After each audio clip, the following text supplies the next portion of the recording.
وآخرین منہم لما یلحقوا بہم، اور ان میں سے اوروں کو پاک کرتے اور علم عطا فرماتے ہیں جو ان اگلوں سے نہ ملے، یعنی ان امیوں میں سے اوروں کو پاک کرتے ہیں اور علم عطا فرماتے ہیں۔ اوروں سے مراد یا تو اجمی ہیں یا وہ تمام لوگ جو حضور صلی اللہ علیہ وسلم کے بعد قیامت تک اسلام میں داخل ہوں گے،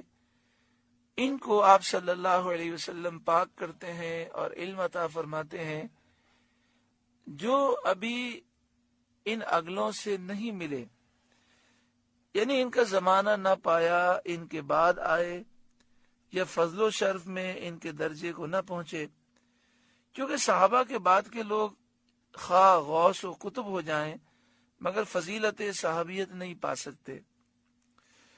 خلاصہ یہ ہوا کہ نبی اکرم صلی اللہ علیہ وآلہ وسلم نہ صرف صحابہ کرام کو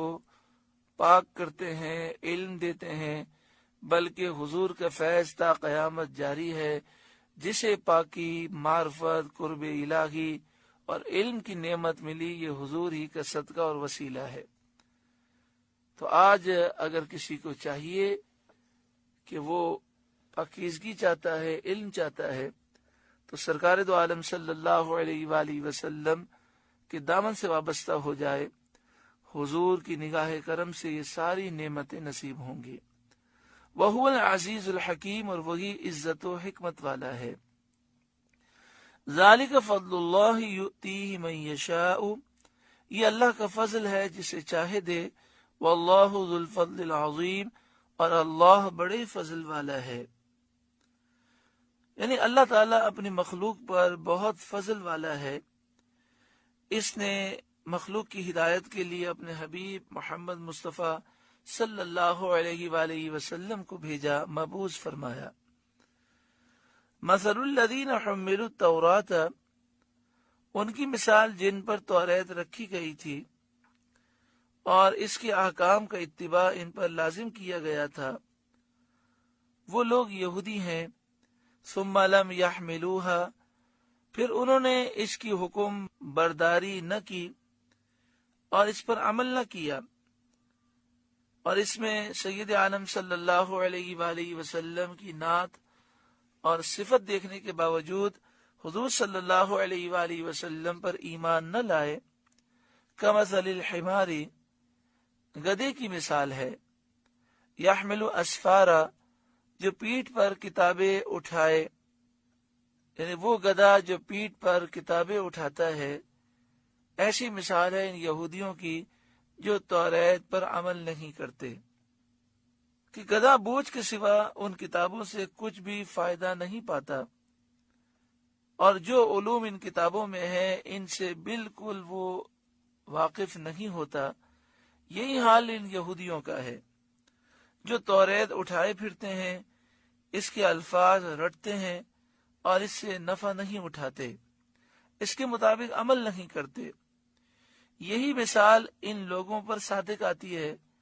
جو قرآن کریم کے معانی کو نہ سمجھیں اور اس پر عمل نہ کریں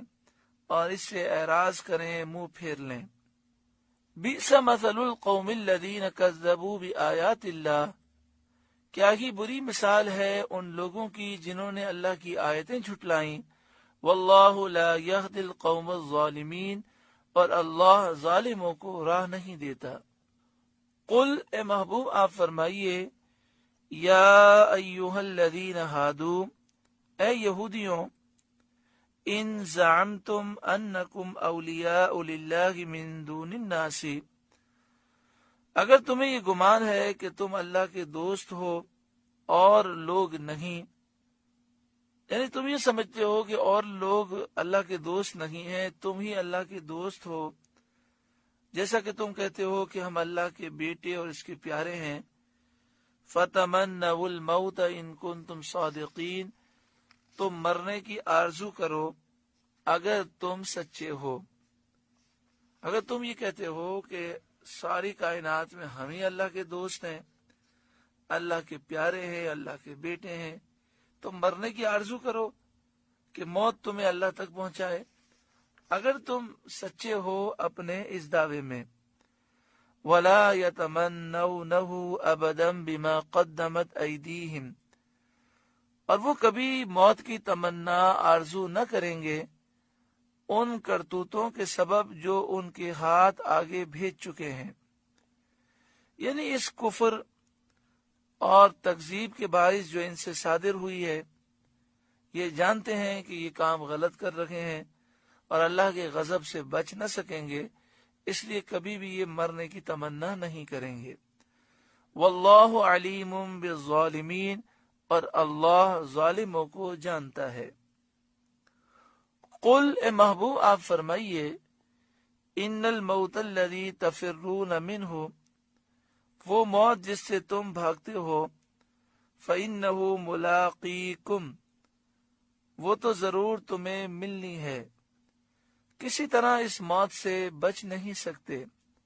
ثم تردون الی عالم الغیب والشہادۃ، پھر اس کی طرف پھیرے جاؤ گے